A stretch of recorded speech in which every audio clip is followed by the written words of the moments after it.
नमस्कार दोस्तों, मैं आर एस राठौड़ आप सभी का लक्ष्य क्लासेज के इस मंच पर स्वागत करता हूं। काफी लंबे समय से प्रतिस्पर्धा की तैयारी कर रहे विद्यार्थियों को इंतजार है कि ईओ आरओ की वैकेंसी कब आएगी। तो बहुत जल्द आपके लिए खुशखबरी आने वाली है। हम आज के इस सेशन के अंदर जानेंगे कि ईओ आरओ की भर्ती कब आने वाली है, एग्जाम कब तक हो सकता है, कितने पद रह सकते हैं। तो आइए बात करेंगे। उससे पहले अपन जानेंगे ईओ और आरओ होता क्या है। तो देखिए, सबसे पहले हम बात करें, ईओ जो होता है एग्जीक्यूटिव ऑफिसर इसको कहा जाता है। ये एक अधिशासी अधिकारी होता है और नगर पालिका और नगर परिषद में प्रशासनिक और कार्यकारी प्रमुख होता है ये। और ये जो आपका आरओ होता है ये रेवेन्यू ऑफिसर होता है, राजस्व अधिकारी ये होता है। और ये शहरी निकायों के अंदर जो टैक्स होता है उसका निर्धारण करता है, वित्तीय प्रबंधन देखता है और राजस्व वसूली का काम करता है। नगर पालिका की आय का जो है ये आप सुनिश्चित करता है और वित्तीय संसाधनों का प्रबंधन करने का काम करता है। तो ईओ और आरओ ये बहुत ही अच्छी प्रतिष्ठित सेवाएं हैं। जैसे आरएस और एसआई की सर्विसेज होती है उसी प्रकार से ईओ और आरओ भी राजस्थान के अंदर बहुत अच्छी सर्विस मानी जाती है। तो इस ईओ और आरओ के बारे में हम बात करें कि भाई ये भर्ती कब तक आ सकती है, क्या है इसके बारे में जानकारी, तो आपको ध्यान रखना है। विशेष अपडेट्स की अपन बात करें तो ये जो आपके ईओ आरओ की भर्ती है इसके आने की प्रबल संभावनाएं हैं। बहुत ही जल्द ये भर्ती अपने को देखने को मिलेगी। आरपीएससी के द्वारा इस परीक्षा का संचालन करवाया जाता है, इस परीक्षा का आयोजन करवाया जाता है। और आप लोगों को ध्यान है कि ये जो ईओ आरओ की वैकेंसी है इसके अंदर सिलेबस भी कुछ खास है। पार्ट है तो जीके वाला है, लेकिन पार्ट भी आपके नगर पालिका अधिनियम है। और इस पार्ट बी के अंदर आपको बहुत ही अच्छे से तैयारी करनी होती है, क्योंकि आपकी सफलता को सुनिश्चित करने का काम करता है पार्ट बी। इसलिए पार्ट बी को अच्छे से पढ़ना है तो आज ही आप पढ़ाई प्रारंभ कीजिए, क्योंकि इंतजार करने वालों को उतना ही मिलता है जितना कोशिश करने वाले छोड़ देते हैं। तो क्योंकि आप लोग जानते हो राजस्थान के अंदर आज गलाकाट प्रतियोगिता का दौर है, विद्यार्थी बहुत मेहनत कर रहे हैं और इतनी अच्छी प्रतिष्ठित भर्ती अगर आती है तो कोई भी विद्यार्थी इसको छोड़ने वाला नहीं है। सभी अपने अपने स्तर पर जितना कर सकते हैं उतना प्रयास करेंगे, उतनी मेहनत करेंगे। इसीलिए आपको आज से ही लग जाना चाहिए, बिना किसी इंतजार के, बिना समय व्यर्थ किए आपको पढ़ाई में लग जाना चाहिए। क्योंकि time and tide wait for none, समय कभी किसी का इंतजार नहीं करता है। एक बार समय निकल जाता है उसके बाद समय नहीं आता है। तुलसीदास जी का वो दोहा याद आता है कि त्रसित वारी बिनु जो तनु त्यागा, मुए करई का सुधा तड़ागा, का बरखा जब कृषि सुखाने, समय चूकी पुनि का पचिताने। तो समय चूकने के बाद पछताने से अच्छा है जो अभी समय आपको मिल रहा है, इस समय को अच्छे से यूटिलाइज करें, अच्छे से तैयारी करें, जिससे आपकी सफलता सुनिश्चित हो सके। अब हम बात करें कितने पदों पर भर्ती होगी ये, तो देखो ये एक बड़ी भर्ती है। बड़ी भर्ती का मतलब यूं नहीं है कि 1000, 2000, 5000 के समथिंग ये पद आने वाले। बड़ी भर्ती का मतलब इन दी सेंस बहुत ही रेपुटेड पोस्ट है। तो बहुत ही रेपुटेड पोस्ट है तो इसके अंदर बहुत ज्यादा पद नहीं आते। पिछली भर्ती परीक्षा के अंदर आपने देखा होगा टोटल 111 पद आए थे। कितने पद आ गए थे पिछली भर्ती के अंदर? 111 पद आए। और इस बार ऐसा अनुमान लगाया जा रहा है कि इस बार जो है 100 से 120 के बीच में ये आपके पद रह सकते हैं। पदों की संख्या 100 से 120 के बीच में रह सकती है और हो सकता है कि 5-10 कम और 5-10 ज्यादा, तो थोड़ा सा प्लस माइनस ऊपर नीचे हो सकता है। बाकी आप यूं एक एवरेज के रूप में मान करके चलिए कि 100 के समथिंग पद जो है वो हमें देखने को मिल सकते हैं। और परीक्षा कब होगी, परीक्षा का आयोजन कब होगा,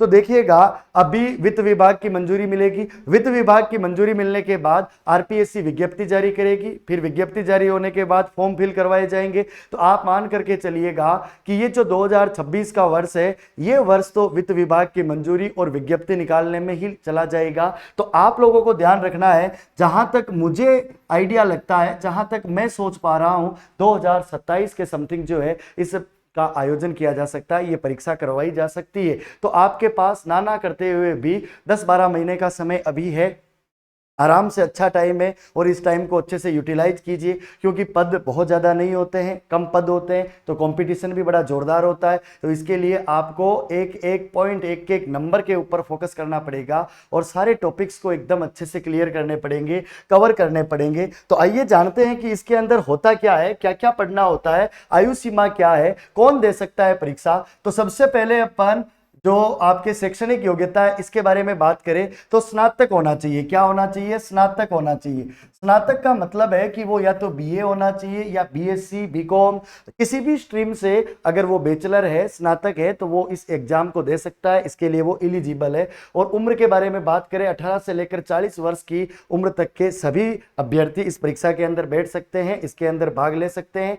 जो आपके एससी, एसटी, ओबीसी, ईडब्ल्यूएस और वुमेन्स है, इनको कैटेगरी वाइज नियमानुसार जो है आयु सीमा में और छूट प्राप्त होती है। तो ये तो आपको पता ही है, जब विज्ञप्ति जारी होगी तब ये छूट आपको और बता दी जाएगी। बाकी जो जनरल स्टूडेंट है वो भी 18 से 40 की एज के बीच में फाइट कर सकता है। और आपको याद रखना है इसके अंदर अन्य योग्यताएं क्या होनी चाहिए। एक तो आपको देवनागरी लिपि का नॉलेज होना चाहिए, हिंदी भाषा का ज्ञान होना चाहिए और राजस्थान की संस्कृति का ज्ञान होना चाहिए। तो ये तो क्राइटेरिया है कि कौन इस परीक्षा में बैठ सकता है और कितनी उम्र तक बैठ सकता है। फिर बात करें परीक्षा किस प्रकार से आयोजित करवाई जाती है, तो राजस्थान लोक सेवा आयोग अजमेर लिखित परीक्षा के माध्यम से इस भर्ती में योग्य अभ्यर्थियों का चयन करता है। केवल एक रिटन एग्जाम होता है, कोई इंटरव्यू नहीं होता है। अगर आप रिटन एग्जाम क्वालिफाई करते हो तो पहला चरण आपका पूरा होता है, दूसरे चरण के अंदर आपका डॉक्यूमेंट्स वेरिफिकेशन हो जाएगा और उसके बाद में तीसरे चरण में आपकी अंतिम मेरिट बन जाएगी। तो आप यूं कह सकते हो ये डायरेक्ट रिक्रूटमेंट होती है, सीधी भर्ती परीक्षा होती है और एक एग्जाम अगर आपने पास कर लिया तो आपकी जिंदगी बदल सकती है।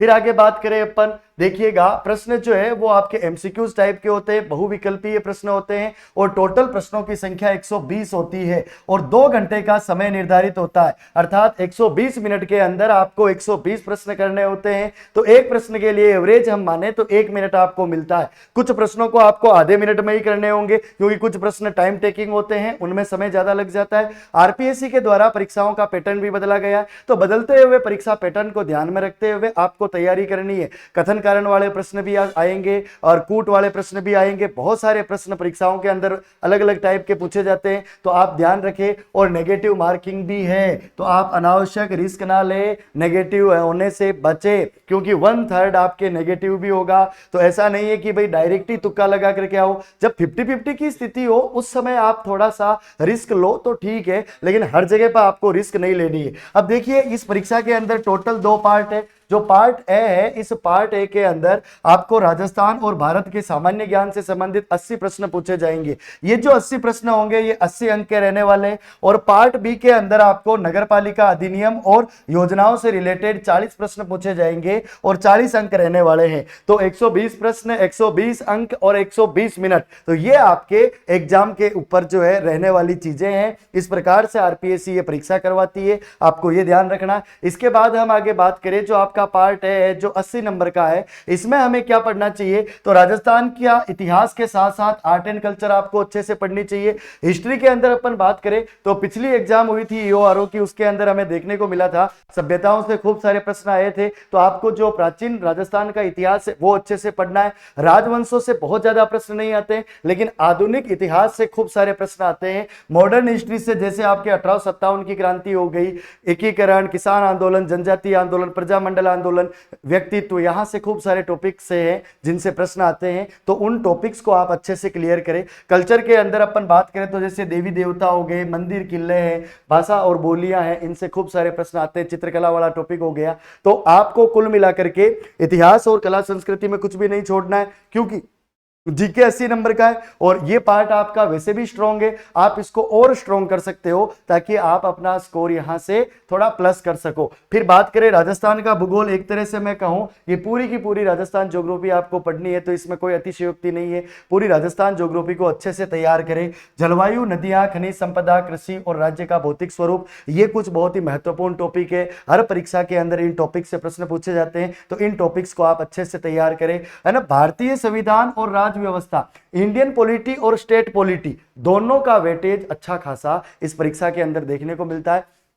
पूरी की पूरी इंडियन पॉलिटी आपके ईओआरओ के अंदर है और अगर आपकी पॉलिटी अच्छी होगी तो पॉलिटी पढ़ने से आपको कॉन्फिडेंस मिलेगा पार्ट बी को स्ट्रॉन्ग करने का, क्योंकि इसके अंदर भी ऐसे जैसे आर्टिकल्स होते हैं वैसे उधर सेक्शंस भी होंगे आपके।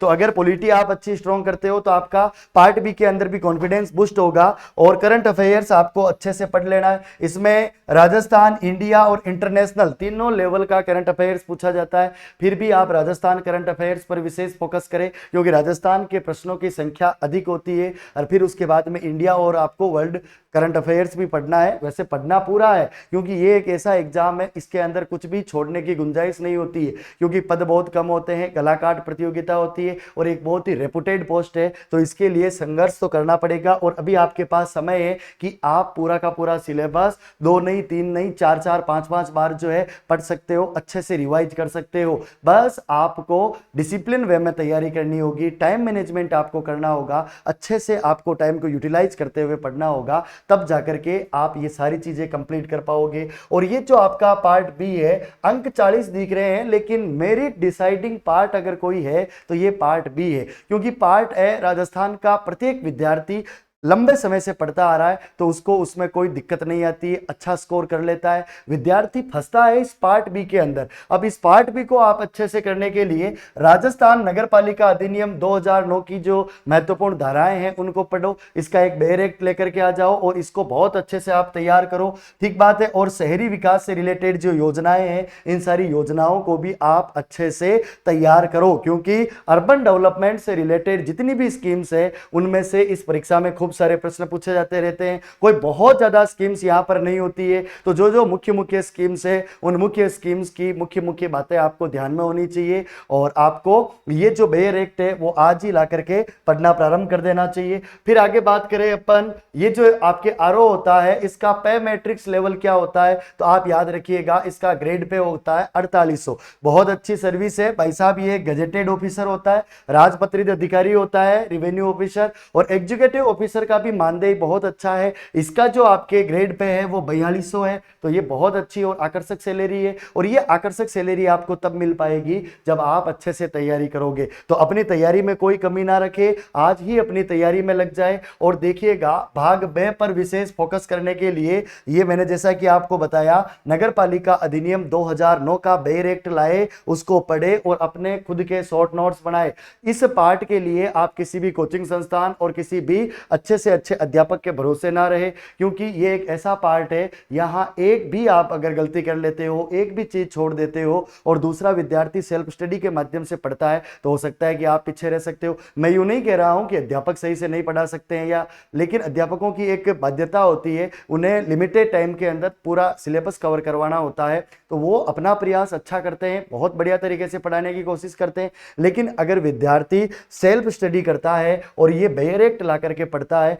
तो वो मुझे लगता है कि दूसरे विद्यार्थियों से अच्छी लीड यहां पर ले सकता है और आपको यहां से अच्छी लीड लेनी है। अगर यहां आप लीड लेते हो तो पार्ट ए के अंदर आप वैसे ही अच्छा स्कोर कर जाओगे। और करंट अफेयर्स के लिए आप क्या करें, जीके के लिए क्या करें, तो जीके के लिए आप जो है ऑथेंटिक बुक्स है वो ऑथेंटिक बुक्स पढ़े। ऑथेंटिक बुक्स का मतलब आप लोगों को पता है कि आप 9th की बुक हो गई, 10th की बुक हो गई, हिंदी ग्रंथ अकादमी की किताबें हो गई, इन किताबों के ऊपर अच्छा फोकस करें। कोई अगर अच्छा इंस्टीट्यूट है तो वहाँ के आप अच्छे टीचर से पढ़ सकते हो, अगर अच्छी गाइड है किसी इंस्टीट्यूट की तो उनको आप पढ़ सकते हो। बाकी आप ऑथेंटिसिटी का पूरा ध्यान रखें, अनऑथेंटिक कोई भी चीज़ नहीं पढ़े, अनऑथेंटिक गाइड ना पढ़े। वैसे कुछ गाइडें ऐसी होती है जिनमें बहुत सारा कंटेंट दे दिया जाता है, उतना हमारे काम का नहीं होता है। हमें इसीलिए मूल पाठ्य पुस्तकों का सहारा लेना चाहिए। मूल पाठ्य पुस्तकों के साथ आपको अपनी तैयारी को आगे बढ़ाना चाहिए और खासकर मॉक टेस्ट आपको देने होंगे, प्रैक्टिस आपको करनी पड़ेगी। The more you bleed in practice the less you bleed in battle. जितनी आप प्रैक्टिस करोगे, जितना प्रैक्टिस में पसीना बहाओगे, युद्ध में उतना ही कम रक्त आपको बहाना पड़ेगा। इसीलिए तो कहते हैं practice makes a man perfect. जो व्यक्ति प्रयास करता है वो परफेक्ट होता है और उसको सफलता मिलती है। तो आप एक तो देखो, जो भी टॉपिक पढ़ते हो, चाहे हिस्ट्री का हो, चाहे कल्चर का है या ज्योग्राफी पॉलिटी, कोई भी आप जीके का पार्ट पढ़ रहे हो, तो टॉपिक पढ़ने के बाद एक बार आप पीवाईक्यूज निकाले। पीवाईक्यूज से आपको पता चलेगा कि किस प्रकार से परीक्षाओं का पैटर्न बदला है और उस पीवाईक्यूज को देखने के बाद आप एमसीक्यूज लगाए। एमसीक्यूज के अंदर अच्छी बुक्स आप चुने जिनमें नवीनतम परीक्षा पैटर्न को ध्यान रखते हुए एमसीक्यूज डिजाइन किए गए हो, वो आप अच्छे से तैयार करें, उनको आप अच्छे से पढ़े, उनकी आप अच्छे से प्रैक्टिस करें। कथन कारण वाले प्रश्न देखें, अधिक से अधिक कूट वाले प्रश्न देखें, स्टेटमेंट वाले प्रश्न देखें, जिससे आपको कॉन्फिडेंस मिलेगा और आपकी तैयारी नेक्स्ट लेवल तक जाएगी। तो आपको अपनी तैयारी को इसी प्रकार से आगे बढ़ाना है। तैयारी मजबूत करने के लिए लक्ष्य क्लासेज ईओआरओ भर्ती परीक्षा की तैयारी कर रहे विद्यार्थियों के लिए शानदार कोर्स लेकर आया है मात्र 2499 रुपए में। तो देर किस बात की, आप लक्ष्य क्लासेज का मोबाइल ऐप डाउनलोड करके घर बैठे ईओआरओ की ऑथेंटिक तैयारी कर सकते हैं। अभी आपके पास अच्छा समय है, तो इस समय को आप यूटिलाइज कर सकते हैं। तो उम्मीद करता हूं आपको ये सेशन पसंद आया होगा। अगर जानकारी अच्छी लगी हो तो लाइक करें, शेयर करें और कमेंट करें, और अपनी तैयारी के अंदर आप जुड़ जाइए और जम करके तैयारी कीजिए। इस प्रकार से मेहनत कीजिए, सब कुछ भूल जाइए। एक सनक सवार हो जानी चाहिए पढ़ाई की और सफलता की। जब तक आप पर सनक सवार नहीं होगी तब तक सफलता मिलना मुश्किल ही नहीं, नामुमकिन है। तो आप, जब तक लोग आपके बारे में ये नहीं कहते कि यार ये लड़का पता नहीं आजकल किस टाइप का हो गया है ना, तब तक आपके जीवन में बदलाव की गुंजाइश नहीं है। जीवन में अगर बदलाव लाना चाहते हो, संघर्ष करना सीखिए और मेहनत करना सीखिए। मेहनत का कोई विकल्प नहीं होता है, संघर्ष ही सफलता का रास्ता अख्तियार करता है। तो मुझे पूरा विश्वास है मेरे सभी छोटे और बड़े भाई बहन अच्छे से तैयारी करेंगे और इस समय को अच्छे से यूटिलाइज करते हुए अपनी तैयारी को सफलता में बदलने का पूरा प्रयास करेंगे। इसी उम्मीद के साथ आज के इस सेशन को हम यहीं पर समाप्त करते हैं। सभी को राम राम।